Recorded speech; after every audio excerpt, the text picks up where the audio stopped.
En una proyección nuestra para nuestra identidad nacional, nuestro invitado, el señor Rolando Rodríguez Spener, un apasionado en la búsqueda de nuestras raíces mayas, un apasionado de lo nuestro, de nuestros ancestros, aceptó nuestra invitación y el tema es un tema que tiene que ver con mayas, los mayas ancestrales, milenarios.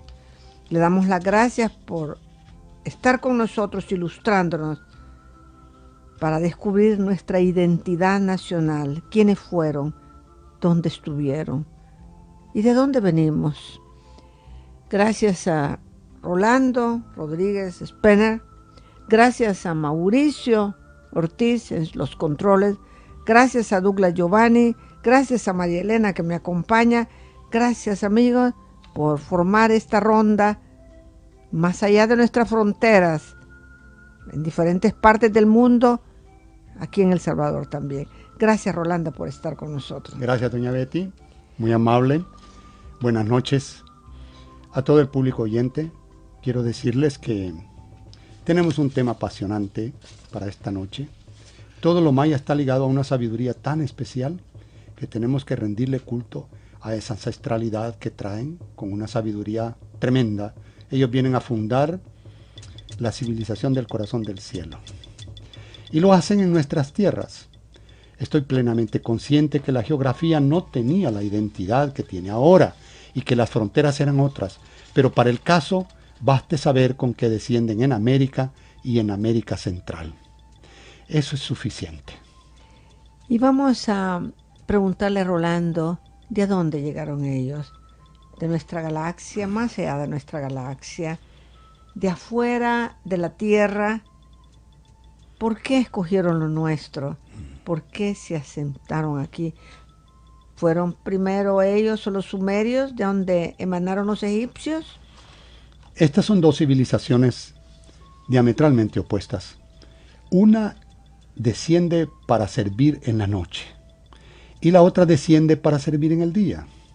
El maya, cuando va a los albores de la noche entrando, decide marcharse porque no quiere quedarse en la oscuridad de la noche. Ellos pertenecen al día y anuncian desde aquellas fechas, con sus predicciones que no han fallado absolutamente un segundo, regresar a sus tierras ancestrales en los albores del amanecer de la galaxia. Eso es nuestra época actual. Que por 13 bactunes, que son etapas de 400 años cada una, hemos estado para encontrar la sincronía de la Tierra con el Sol y con toda la galaxia para recibir las energías que nos van a producir ese amanecer de la galaxia como un ascenso de la conciencia del ser humano. Rolando, y podemos pensar que en años que van por miles, millones de años, ¿ellos estuvieron aquí? Sí, yo creo que ellos vienen a la Tierra en una época precisa que está cifrada en el estudio de la geología que se ha llevado adelante por parte de las distintas ciudades que tenían, y la arqueología ha revelado eso, pero ellos, su civilización tiene una ancestralidad mayor que cuando fundan la Tierra. Yo, acostumbrado a ver estudios sobre civilizaciones antiguas, estoy de acuerdo que hay un punto en el que todas pueden coincidir, sobre todo las que tienen prevalecencia antes del diluvio. Pero con el maya la cosa es diferente, porque todas las civilizaciones anteriores que yo he podido ir a punto en el que todas pueden coincidir, todas tienen una visión geocéntrica, y todo lo observan desde la Tierra hacia afuera.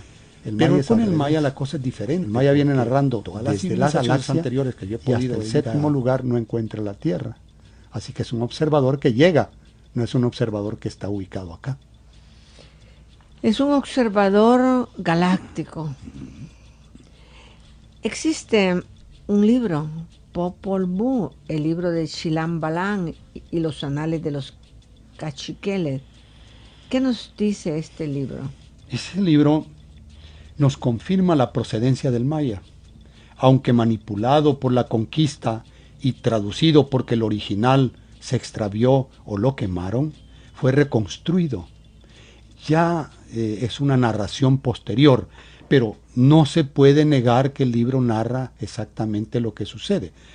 Dice que se funda la civilización maya de 4 puntos cardinales diferentes. O sea que vienen unos del norte, vienen otros del sur, unos del este, y hay otros que fundan el centro, y o sea que son 4 tulanes y el centro, que es donde ellos ubican el corazón del cielo y el corazón de la tierra. Hay que entender que estas palabras son narrativas muy simbólicas. Nosotros tenemos 4 direcciones espaciales en nuestro cuerpo, y el centro que ocupa nuestro corazón es el centro del corazón, que coincide con el corazón de la tierra. O sea que ellos están narrando la creación y la forma de ser del ser, no solo de la tierra. Eso dice Popol Vuh. Y los 4 tulanes representan el paso del sol. Sí. Se supone que el sol discurre en una dirección, pero no podemos negar las otras direcciones. Tan es así que cuando el oráculo maya va a ser establecido para un día en particular, o para establecer el oráculo personal de cada quien cuando se cumple su fecha de nacimiento, tiene 5 dimensiones. O sea, un norte, un sur, un este, un occidente y un centro. Y hay un arriba y un abajo. Esto solamente el maya lo hace. Lo que ocurre con el maya es que es tan distinto su pensamiento que uno tiene que acostumbrarse a encontrarlo de la manera que él piensa, porque de lo contrario no hallamos asidero para poder identificar las cosas.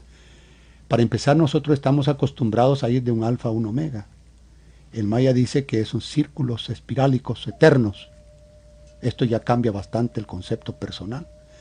Además, el maya narra claramente que esos círculos espirálicos están en el ser humano en su recorrido sobre la Tierra, y está en la Tierra alrededor del Sol, y que el sistema también tiene un sistema similar, o sea que todo gira. Además, nosotros estamos acostumbrados a calcular, nuestra matemática es decimal. El maya cuenta en veintenas, o sea que es vigesimal. Entonces son totalmente diferentes las medidas y totalmente diferente su concepto. Que yo sepa, ninguna otra civilización sobre la Tierra ha tenido esto. Hablando de civilizaciones sobre la Tierra, ¿qué proporción en grandeza tenía la civilización maya? Ahí es interesante. Si solamente hubiésemos tenido su arquitectura, si solamente hubiésemos tenido la ubicación con que ellos pudieron calcular ciertas esencias de giros en la Tierra, ubicando los puntos neurálgicos para acupunturar la Tierra en sus lugares más preponderantes donde la energía está concentrada, sería una de las civilizaciones tan grandes como la egipcia o como cualquier otra. No habría diferencia entre estas civilizaciones famosas y ellos, pero ellos además tienen cosas que las otras no logran. Por ejemplo, calcular los mayas la longitud de la revolución terrestre alrededor del Sol con una precisión de cerca de 1/1000 de un punto decimal es una exactitud tan perfecta que yo creo que ni la tecnología nuestra, o solamente con la tecnología actual, podríamos ubicarlo de esa manera. ¿Cómo lograron hacer esto? Es realmente para decir que fue una civilización portentosa. Podríamos pensar que los mayas constituyen una de las civilizaciones más grandes que ha florecido en el planeta Tierra. Y se esparcieron en ciertos puntos geográficos como Yucatán, toda la parte de Mesoamérica. Llegaron, florecieron, podemos ver sus construcciones, sus restos arqueológicos, que no sé en qué porcentaje han sido descubiertos a la fecha. En una mínima expresión. El porcentaje es mínimo con relación a que los mayas, para poderse estudiar dedicadamente y de forma precisa para poder establecer las pruebas científicas que necesitamos, todavía tienen para estudiar unos 100 años más. Porque todo está englobado en la Tierra. De la baja, es decir, de Mesoamérica, pero englobado por la selva. Los recursos a veces no alcanzan para eso. Pero hay algo de ellos que es verdaderamente importante. Ellos tienen cálculos no solo de la Tierra, y el calendario maya, llamado calendario maya, lo que está marcando son ciclos pleiadianos. Pero además de eso, ellos tienen cálculos pertenecientes a Mercurio, a Venus, a Marte, a Júpiter, a Saturno. O sea que ellos conocían el universo entero, pues. Es maravilloso saber esto porque estamos hablando de etapas, dijéramos del 3115 antes de Cristo, cuando el resto de la humanidad andaba en la Tierra cuadrada e ignoraba todo esto. Ni siquiera éramos capaces de pensar que la Tierra era un subordinado del Sol, y ellos ya sabían que el sistema solar entero era un subordinado de la galaxia. Es increíble su adelanto. Y esa repentina desaparición de ellos, no podemos encontrar rastros. ¿Qué se hicieron? Y cuando visitamos los centros arqueológicos, vemos la grandeza de sus construcciones. Podemos imaginar que florecieron, y aunque ha sido descubierta una mínima parte, ¿qué pasó en el planeta Tierra? Hubieron inundaciones, hubieron terremotos. ¿Qué hubo? ¿Qué pasó? ¿A dónde se fueron? ¿Por qué se fueron? ¿Dónde están? Sí, vamos a hacer una historia de esto. Es necesario ubicarnos en esto porque es importante. En primer lugar, quiero decir que el Maya viene en 2 ocasiones a la Tierra, y en la última deja todas sus profecías concernientes a los tiempos que ya él no va a estar, pero que atañen directamente a la generación que estamos ahora presentes. Ahí nos dejan todo su conjunto de cálculos y profecías, y además quiero aclarar que el Maya no está únicamente englobado o restricto a un punto en Mesoamérica. El Maya tiene un juego de pelota en Puerto Rico y tiene un observatorio astronómico en la isla de Juan Fernández en Chile, en el complejo de Rapa Nui. Ha viajado desde Centroamérica hasta casi que el centro del Océano Pacífico para ir a construir un monumento en una conmemoración que él quiere dejar ahí evidencias de su dios Sol y un jaguar que le precede. Esto es una historia fascinante porque el observatorio ha sido diseñado por el hijo de Pakal Botán para observar el eclipse que acaba de pasar. Tan grande era su cálculo que pudo decir con esa antelación lo que iba a suceder, y hace el viaje que se necesita ser un verdadero navegante para atinarle a ese punto que es un islote deshabitado todavía, para ir a construir un monumento que va a ser el observatorio de un evento que se anuncia por ellos desde ese tiempo atrás, y que dice que es el paso de Venus frente al Sol y el eclipse total de Sol que acaba de pasar este 11 de este año, del mes de julio. Es fascinante. Es fascinante saber de dónde venimos, para dónde vamos.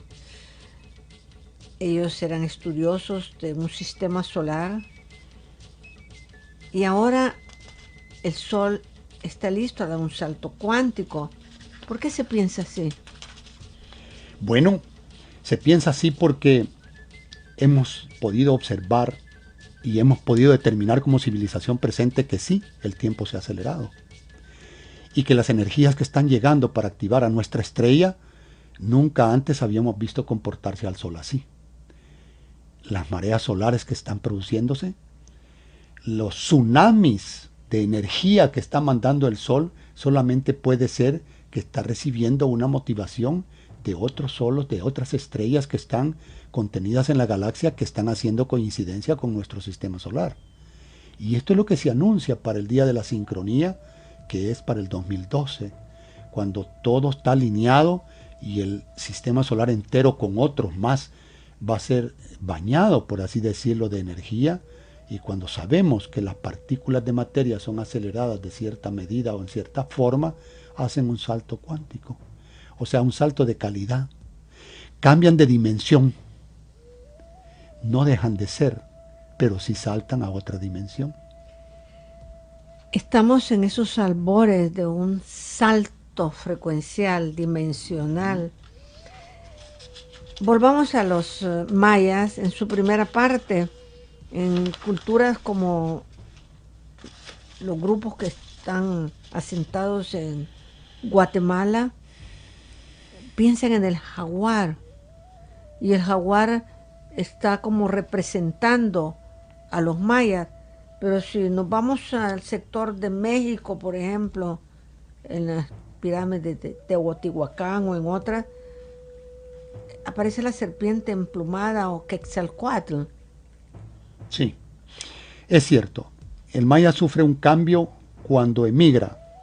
El oráculo original queda siempre siendo el jaguar. El jaguar, el maya lo define como el señor del no tiempo.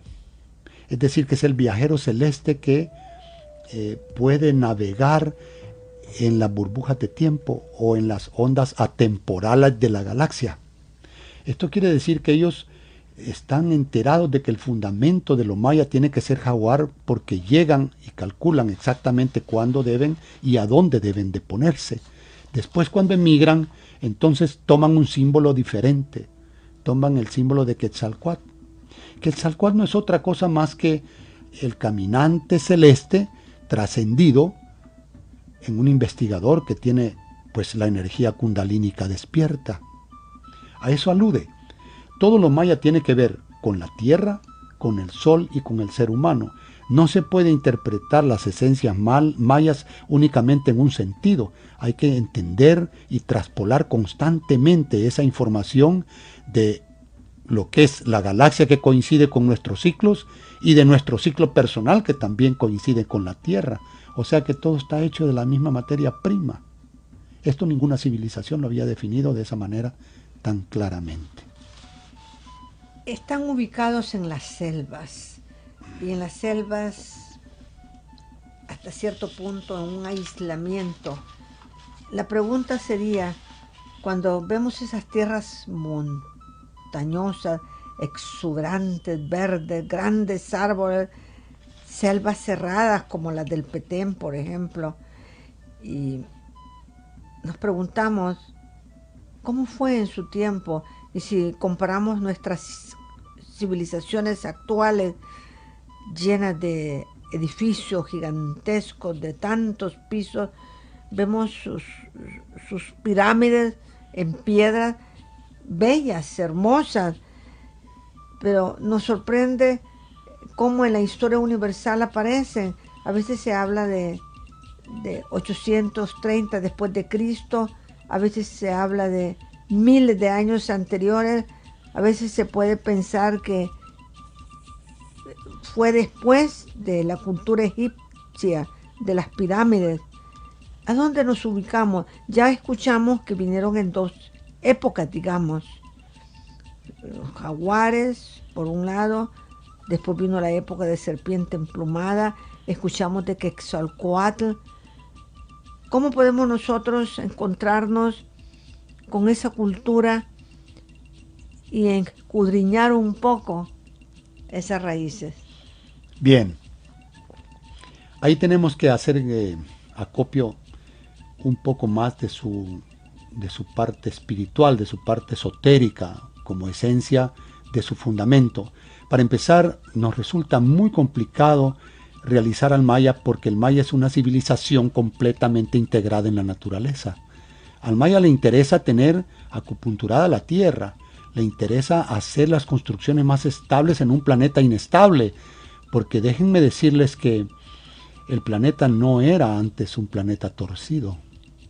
Es decir, que el eje de la Tierra era vertical. Un cataclismo especial que ha podido ser datado más o menos de unos 10.500 años hace ya de nuestra época. Un cataclismo en la Tierra lo deja con los 23 grados de desviación que tiene su eje. Entonces, ellos, sabiendo que la Tierra cabecea, y en el cabecear de la Tierra están las 4 estaciones que conocemos hoy, pero que no eran evidentes antes del diluvio. O sea que las civilizaciones antidiluvianas tenían un planeta erecto y las posteriores tienen un planeta torcido. Ellos no iban a tomar el ejemplo de construir con los materiales que habían disponibles edificios altos. Querían edificios estables como pirámides para que se mantuvieran pues resistiendo mejor los movimientos telúricos que resultan del cabeceo de la Tierra con el centro líquido o el magma. Entonces eso produce terremotos y terremotos submarinos que son tsunamis, una serie de tragedias que ellos conocen. Entonces hacen una construcción distinta y ciertamente sí es distinta porque las reconstrucciones que se han hecho de lo que era la civilización maya en sus edificaciones y en sus ciudades grandes parece ser otro planeta. La verdad es que si vemos y observamos nuestras ciudades son un desorden hasta cierto punto. El maya es ordenado. El maya pone sus ciudades sobre la tierra exactamente con la orientación que debe y cada centro neurálgico de su aspecto medular en esa ciudad está exactamente igual que sus ancestros, es decir, con las mismas estrellas de las Pléyades. Esto ha sido ubicado perfectamente por nosotros en la composición que tienen sus ciudades y cómo colocaban ellos los centros neurálgicos importantes donde iban a vivir las gentes. Habían gentes en áreas del norte, del sur, del este y del oeste. Y todos estos centros ceremoniales donde se reunían a hacer sus eventos especiales tenían la misma ubicación, las mismas distancias de las estrellas de las Pléyades. Me suena esa palabra centro neurálgico, punto neurálgico. Y ubicémonos en El Salvador. El Salvador se dice, aún en el lenguaje actual, geopolítico, económico, punto neurálgico. Y vemos el mapa y las dos Américas, el centro de El Salvador. ¿Será acaso El Salvador un punto neurálgico desde la época de los mayas? Era. Es más,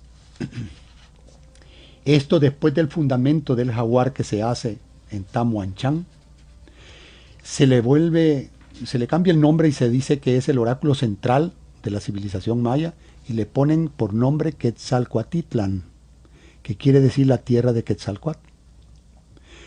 Quetzalcóatl es el símbolo máximo del investigador celeste y de la ciencia maya. Entonces, cuando le han nombrado a este lugar Quetzalcoatlán, es porque tiene una trascendencia desde la ancestralidad a esta parte. Podemos revisar en la historia del país y vamos a darnos cuenta que ha tenido siempre estas relevancias, curiosas, difíciles, que no revelan la realidad que es el país, porque hemos sido demasiado bombardeados por la propaganda que ha ocultado nuestra identidad nacional. Pero esto es hora que empiece a salir adelante y que se identifique con lo que debe ser. Por ejemplo, en el 1980, exactamente, se celebra el primer Congreso Indigenista de las Américas. Y yo pregunto, ¿por qué el 21 de marzo de ese año se celebra en El Salvador?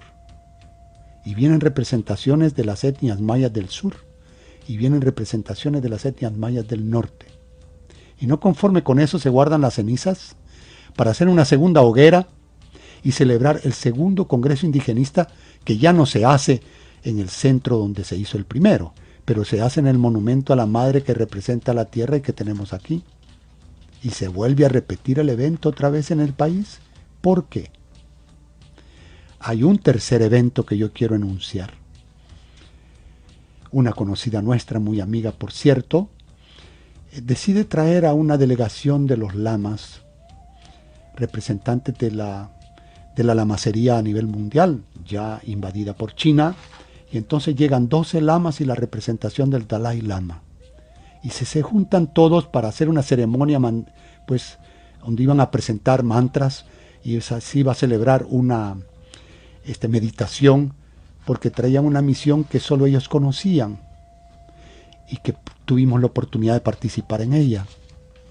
Cuando en el Parque Cuscatlán, otro nombrecito raro, se celebra esto y traen una estola blanca que le colocan al representante de la etnia maya en el cuello, en conmemoración de lo que ancestralmente vinieron a recoger y que ahora venían a devolver cuando termina la noche en el planeta.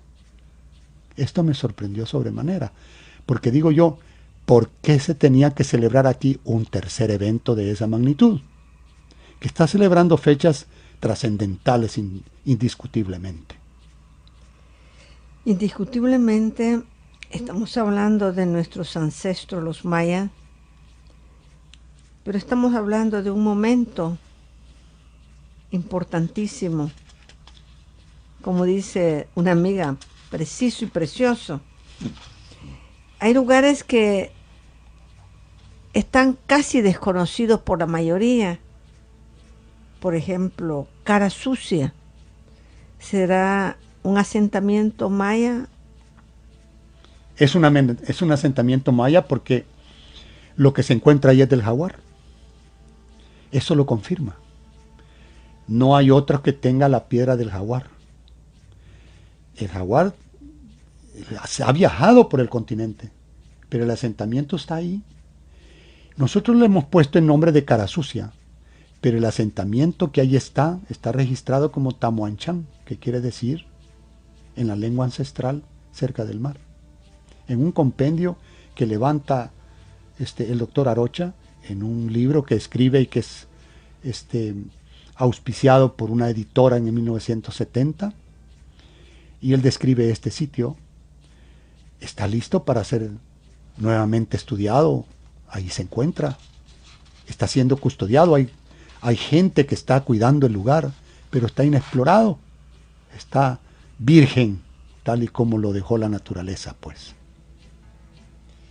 Virgen como lo dejó la naturaleza, pero un testigo mudo, porque todos los centros arqueológicos han sido desenterrados en la noche de los tiempos, pero están ahí las pirámides hablando de nuestra procedencia y nuestra conexión con la parte galáctica. Tenemos la primera llamada de la noche al 22 26 4441. Gracias, adelante. Buenas noches, señor. Buenas noches. Buenas noches. ¿Me puede decir qué es lo que va a suceder en el año cuando esté en el año 2012?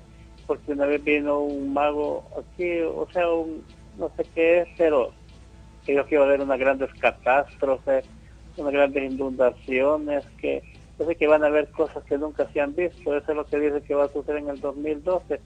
Solamente eso, señor. Gracias por su pregunta, vamos a tratar de responderle. Mire, los cambios sí son efectivos. El planeta tiene que sufrir cambios porque nosotros vamos a tener cambios. Yo quiero decirles que empecemos a pensar un poco más realmente sobre lo que es nuestra especie. Nosotros somos una semilla muy especial, tenemos una conciencia muy delicada, que ha sido muy maltratada. Pero cuando digo que los cambios más drásticos van a ser en nosotros, los seres humanos, y no tanto en la Tierra, aunque la Tierra va a tener cambios, desde luego, lo estamos viendo palpable, pero la revolución más fuerte se produce en el funcionamiento del ser humano, sus energías y su forma de pensar. Esto está ya en franca revuelta. Entonces lo que tenemos que hacer es calmarnos, meditar sobre nuestros aspectos trascendentes y tratar de identificar, de clarificar nuestro pensamiento para evitar el dejarnos que nos manipulen por miedo. Yo quiero hacer una súplica muy especial esta noche. Eviten en lo posible el miedo. El miedo es paralizante. Así nos han tenido sometidos por muchísimo tiempo. Es hora de cambiar esto.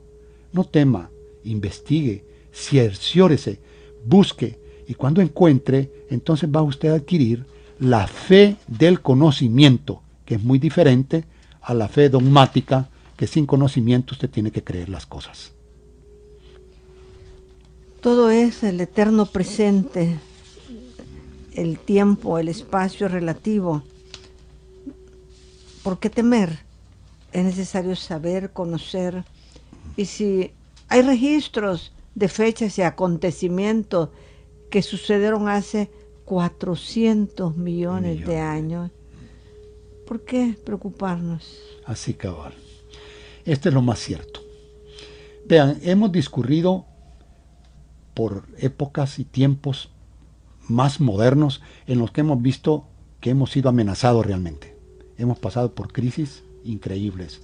Sin embargo, estamos presentes y hemos ido descubriendo que los alarmistas siempre están pendientes de ir a través del miedo, paralizando la gente. Yo les digo, no hay nada que temer. Voy a dar una secuencia maya de lo que tenemos presente y por qué es que se dio. Vean, el descenso a la tierra para alcanzar la sabiduría, que es la escuela, que es la biblioteca galáctica de la especie. El primer punto es que el descenso a la tierra es para aprender, no es para instalar un materialismo. Esto ha sido uno de los puntos que más nos ha atrasado. Entonces, la promesa solar de la semilla que somos cada uno de nosotros, la promesa es el florecimiento, no la falsa espiritualidad. El tercer punto, cuando nos encontramos que necesitamos desarrollarnos, incorporarnos con nuestro ser interno, en la que afuera tenemos una polaridad y adentro tenemos otro, si tenemos un tabú del sexo, no lo podemos hacer. Entonces, ¿cuándo nos vamos a encontrar por dentro? Claro, si ignoramos que somos luz y que la luz es eterna y que de allí hemos salido porque de eso nos ha formado, de eso hemos sido creados, de la luz, entonces quiere decir que somos luz eterna porque la luz no muere. Entonces, ¿cuál es el temor a la muerte? Otro punto paralizante. Entonces, si con esos 4 jinetes del apocalipsis nos han tenido por miles de años, lógico es pensar que no tengamos identidad, pero es hora de recuperarla. Recuperarlo, estudiar, de ahí viene aquella pregunta, ¿quién eres? ¿De dónde vienes? ¿Para dónde vas? Y hablando de conocimiento, entremos al conocimiento también del calendario maya, a donde refiere el misterio de sus orígenes y el enigma del desalojo de sus ciudades principales en el año 830 después de Cristo. ¿A dónde se fueron los mayas después del año 830? El maya no dice para dónde va, solo sabemos que se organiza en 9 cortes, que son los 9 señores del tiempo. Entonces ellos abandonan su civilización en su auge principal cuando se encuentra en su pináculo, podríamos decir, cosa que ninguna civilización ha hecho. Es que ellos son muy peculiares en todas sus cosas. Entonces dejan abandonadas las ciudades, la selva las toma, las engloba, y ellos solamente anuncian la secuencia de los 13 bactunes que corresponden a 9 infiernos y los 13 cielos que son los que llegan con el amanecer de la galaxia, y entonces ellos dicen que regresan a sus tierras ancestrales. Este mensaje de ellos hay que entenderlo, porque la secuencia que ellos están dando es exacta. La matemática con que se ha calculado todo para que se presente también es exacta. Pero tengamos en cuenta lo siguiente: nadie va a levantar el polvo viejo. No es lógico colocar el vino en odres viejos. Lo lógico es que se despierte en nosotros el conocimiento de lo maya. Lo hemos podido observar. De 1987, que comienza la convergencia armónica, esta parte, el calendario maya y la ciencia maya está en la tierra entera, en todos los países. Hay un nodo maya que está enseñando el calendario sagrado, el telectonón, que es el ciclo astronómico, y las tablas del tiempo, que es la mutación genética provocada por las estrellas. El maya es universal. El maya no solamente se está estudiando o se ha visto en este sector. Pensemos en esa brecha entre el llamado Nuevo Imperio Maya y el Gran Imperio Maya anterior al año 830. Bien, todo lo anterior a esa fecha, que se produce antes de la migración hacia el norte, El maya tiene el fundamento del jaguar. En algunos centros arqueológicos lo podemos encontrar en el Petén y principalmente en la parte de Centroamérica, o sea, pegado al Salvador y Guatemala. En la migración posterior es que empiezan a tomar las tierras del istmo de Tehuantepec y de ahí suben hasta donde la encontramos, que son sus vestigios en todo lo que es la parte pues del sureste de México. Cuando llegaron los españoles, se ocultaron, ya encontraron ellos vestigios de algunas mayas, algunos descendientes de ellos, o a quiénes encontraron los españoles, quiénes fueron estos habitantes de estas tierras que tuvieron ese cruce con lo español. Yo creo que tenemos que considerarlos que son mestizajes que se han ido dando a partir de ellos. Y sí es cierto, nosotros mismos somos producto de un mestizaje en toda América Latina.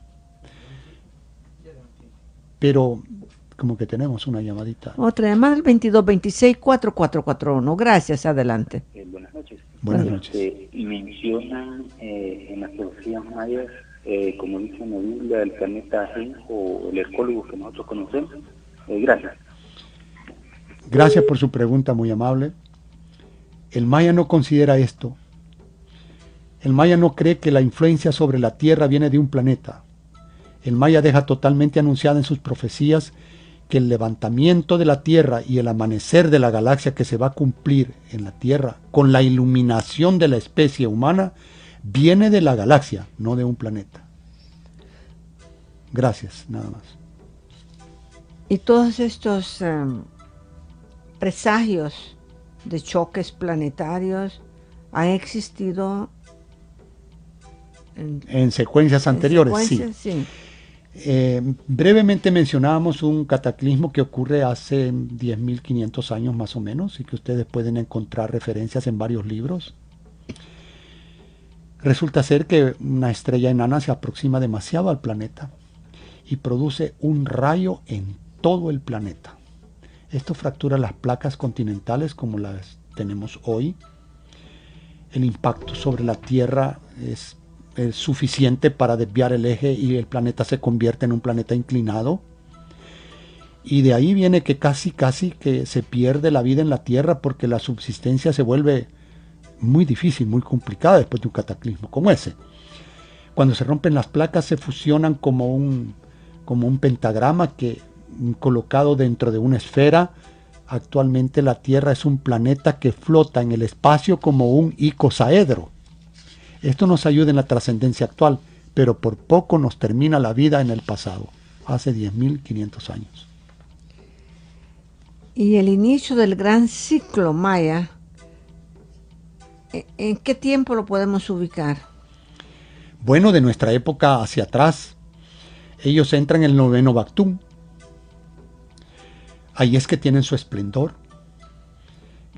Para poder entender esto tendríamos que tener bases de estudio sobre lo que es la historia de la vida sobre la Tierra, que dicho sea de paso, el año del 2011 estaremos venciendo los ciclos de la vida en la Tierra, o sea, los ciclos que marcaron el inicio de los seres unicelulares y la evolución hasta los seres pluricelulares, un total de 16.400 millones de años.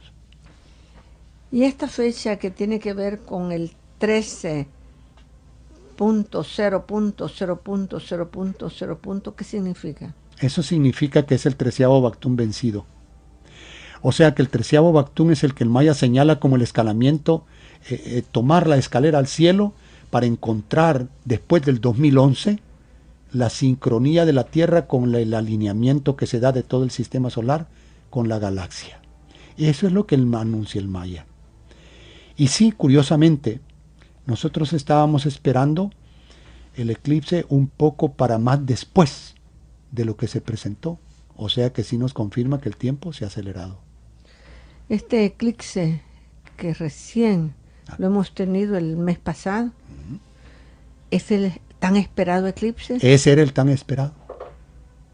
No hay otro que se vaya a dar en el Pacífico Sur y que coincida con el observatorio que el Maya construyó en la isla de Juan Fernández, que pertenece a Chile.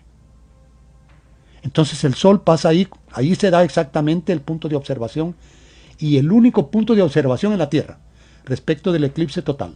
Después el eclipse empieza a bajar, cruza por Chile y termina su ciclo en Argentina. Curioso. ¿Los tiempos están acelerados o ha llegado el tiempo preciso para vivir lo que estamos viviendo? Es necesario conocer que cuando existe un eclipse está dando una señal ya esperada. Esperada, totalmente. Y otra llamada al 2226-4441. Buenas noches, adelante. Buenas noches. Buenas noches. Caballero, quisiera hacerle una preguntita. Gracias por ella, muy amable. ¿Hay algún representante de la civilización maya ahorita aquí en el planeta y principalmente en El Salvador? Yo creo que sí, hay etnias que están... Miren, no es una civilización terminada. La verdad del cuento es que trataron de terminarla, extinguirla, pero la civilización está viva. Lo único que sucede es que el esplendor del Maya clásico deja de ser, porque para empezar, la cuenta larga que narra las profecías, o sea, la cuenta que da de la historia de la tierra de cada Bactún con 400 años, esa se suspende. Nadie más es capaz de hacerla después que el Maya clásico se ha ido. Pero continúa la cuenta del calendario sagrado, que es de 260 formas de la energía. O sea que la civilización está presente. Usted puede ir a visitar diferentes etnias que siguen la cuenta del calendario. Déjeme decirle que la civilización maya, por más esfuerzos que hicieron, no lograron sucumbirla.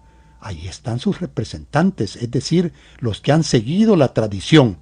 Claro, tenemos que entender una cosa, que ya no es la pureza del Maya clásico, porque la colonia, el vasallaje que sufre la etnia que recibe a esa inmigración, es apabullante.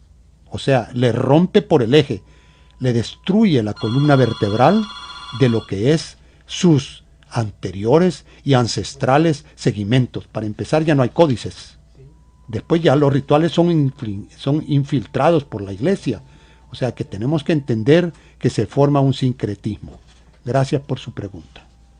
Adelante con otra llamada. Sí, soy la misma persona. Gracias. Está muy interesante, lo más bello que he escuchado pues en los últimos días acá en nuestro país. ¿Qué relación tiene el Maestro Jesús con la civilización maya, caballero? Yo no me atrevería a especular tanto. Y digo especular porque el Maya tiene su asiento en Occidente, el continente americano, nada más. Viaja por diferentes partes de la tierra, pero mantiene sus asientos en sus ciudades sagradas. No tiene nada que ver con el Oriente. Ahora, las civilizaciones que parten del Oriente no son gestadas en América, son gestadas en latitudes del Oriente. No podría yo mezclar una cosa con la otra, sería totalmente distinto. Ahora sí sé que hay una civilización que surge en Sumeria, que progresa hacia Egipto, que tiene Babilonia también como sede, después Egipto, después Roma, y de Roma todavía la venimos a encontrar que migra para América, pero sus orígenes son el Oriente. Los mayas no. Lo maya dice claramente el Popol Vuh, y le puedo leer a usted el párrafo respectivo, que dice que ellos son de Occidente, de donde provienen, o sea que no tienen ningún nexo con el Oriente. Y cuando hablamos de América, podemos pensar desde los indios americanos de Norteamérica, Hopis. Claro, claro. Es que las civilizaciones americanas son de una contextura totalmente diferente. Y fíjense que todo lo que trata de hacer, por ejemplo, la 52ª dinastía en Egipto, que es poner el culto solar, no lo logran hacer porque el grupo de sacerdotes de aquella latitud derrocan al faraón que estaba instalando el culto solar. Pero en América todos los cultos ancestrales son solares. Es una diferencia enorme. Y hablando de América es hablar de los Hopis, hablar de los mayas, hablar de los incas. Sí, completamente. Miren, Solo la desinformación que padecemos nosotros nos hacen pintar que las etnias no se comunicaban. Para empezar, no había fronteras. ¿Por qué no se iban a comunicar? No había gobiernos defendiendo territorios como es nuestra costumbre. América era libre. El nombre de América no viene de Américo Vespucio, viene de América, que es la tierra de barrancos, que somos nosotros. O sea que su nombre es ancestral también. Y todas las etnias comerciaban entre sí, las del sur, las del centro y las del norte. Nunca estuvieron desunidas. Solo el aspecto medieval que se desarrolla en Oriente y que después invade a Europa, hacen después que la conciencia duerma de tal grado que ignora todo lo que antes del diluvio se había conocido, porque las civilizaciones antidiluvianas sabían que el planeta era una esfera. Cosa que cambia después cuando queremos reafirmar que el centro del universo es la Tierra, cosa que no es cierta.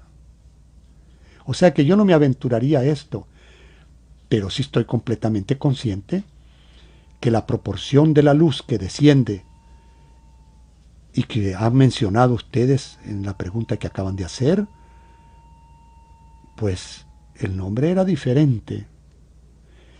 Y lo que él trata de hacer es rechazado y lo expresa claramente. Dice, no me habéis reconocido, pues. O sea, no lo aceptan. Y el Sanedrín se le tira encima. Y eso lo termina. O sea que en esas civilizaciones nunca el iluminado gobernaba. Pero usted puede ver que Pakal Botán se muere en el poder. Y su hijo después, siendo un iluminado también, pues continúa la secuencia. Las civilizaciones son totalmente diferentes. Por gracia nuestra, pues. Porque eso quiere decir que el último sitio que entra en hibernación es América. Hasta que llega la migración de Europa. Otra llamada, adelante. Buenas noches. Buenas noches. Yo quisiera ver, don Rolando, realmente cuál fue la propia relación de la cultura inca en esos tiempos con los hermanos mayas. Nada más. Gracias, muy amable por su pregunta. Yo quiero decirles que hemos dicho, queremos aclararlo, las etnias del continente americano todas intercambiaban comercio, intercambiaban canje, se visitaban, se conocían. No es cierto que eran salvajes. Han demostrado la historia y todos los eventos que se han podido descubrir en sus ruinas y en sus apuntes y sus datos que ellos que acumulaban, que realmente eran gente sabia, eran gente que tenían un solo Dios, era gente que adoraban al sol porque era la imagen más noble de la creación, sabían que el sol era el origen del punto de la vida en la tierra. Además de esto, estaban plenamente conscientes de que todo era sagrado, habían declarado sagrada a la mujer, las ciudades, la tierra. Guerreros podían estar luchando, pero si tocaban un camino, botaban las armas. Eran muy respetuosos de eso. Habían declarado sagrada la naturaleza. No es cierto que eran salvajes. Los salvajes llegaron. Es una cosa diferente. Gracias por su pregunta. Y el oráculo que está en El Salvador, ¿podríamos creer que ese oráculo es representativo del inicio de una civilización en nuestras tierras? Sí es. Lo que pasa es que el oráculo lo que trata es de mantener la interpretación de la luz. Para esto tiene que haber un grupo de gente que está despierta, que tiene sus centros, sus chakras alineados, que tiene su conciencia despierta y que puede entonar con las esencias de la información directa que recibimos. Esto nos parece a nosotros raro porque no estamos acostumbrados a esto. Queremos que la información fluya por la prensa o que fluya por la televisión, pero no tratamos de contactarla por el corazón nuestro. Esta gente estaba totalmente despierta y eran el oráculo porque eran los que estaban tirando, los que estaban dando, los que estaban orientando a la civilización completa y con información importante, que eran observaciones astronómicas, que eran ciclos que llegaban a la Tierra, que eran cambios en la luz que tienen incidencia en la conciencia del ser humano. Este tipo de cosas se dan solo por parte de gente que está despierta. A eso tendemos ahora, a eso tiende el salto cuántico, a formar seres que se van a contactar con la telepatía de la Tierra, o sea que va a recibir la información de las cosas que ahora no vemos. Por supuesto que tenemos que mutar un poco, tenemos que hacer más enlaces en nuestros genomas, nuestro ADN tiene que enlazarse de una manera diferente, pero es una promesa que pronto llega. Es una promesa que pronto llega y que esta noche tenemos un avance de nuestros futuros cercanos, conociendo nuestros pasados milenarios, nuestra procedencia galáctica, nuestra capacidad de conectarnos más allá de lo que nosotros creemos que es comunicaciones terrestres. Podemos desde el centro de nuestro corazón hacia el centro de la galaxia. Yo quiero decir algo más, quiero complementar, no quiero terminar sin decir lo siguiente. Ustedes son la suma de la experiencia que actualmente se coloca en la superficie de la Tierra. Ustedes son la semilla de autosuficiencia, de autoconciencia en la superficie del planeta. Ustedes son la suma de la evolución hasta donde se encuentra en este momento.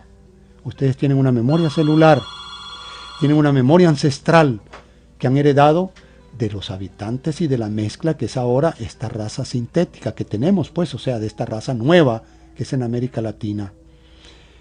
Traten de ir contactando con sus esencias interiores. Ahí van a recibir respuestas.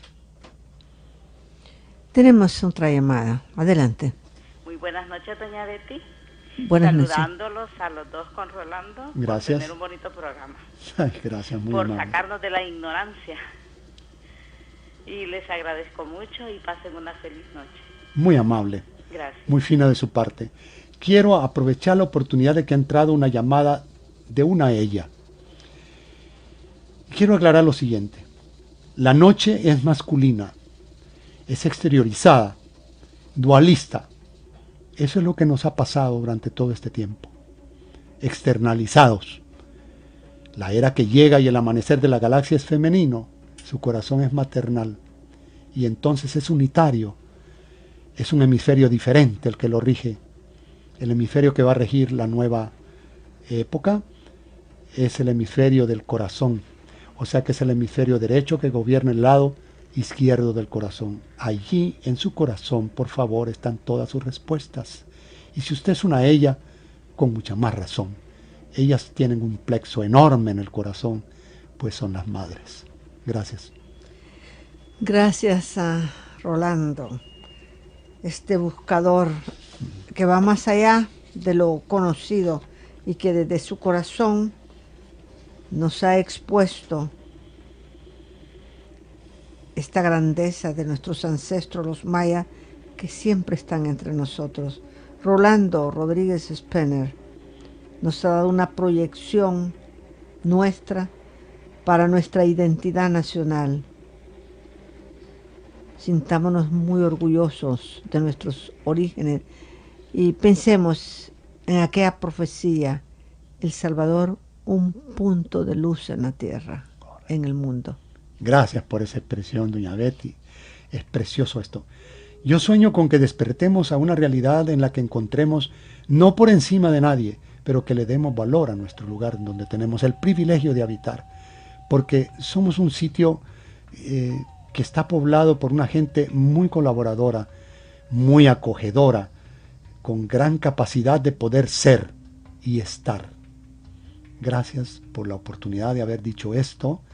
Y quiero recalcar que en las épocas ancestrales en que el maya dominaba nuestras tierras, la mujer era protegida porque era considerada el descenso para que la especie a perpetuidad se mantenga en el planeta. Ellos son el canal de descenso de los que llegamos a la tierra. Nosotros los hombres somos sus hijos.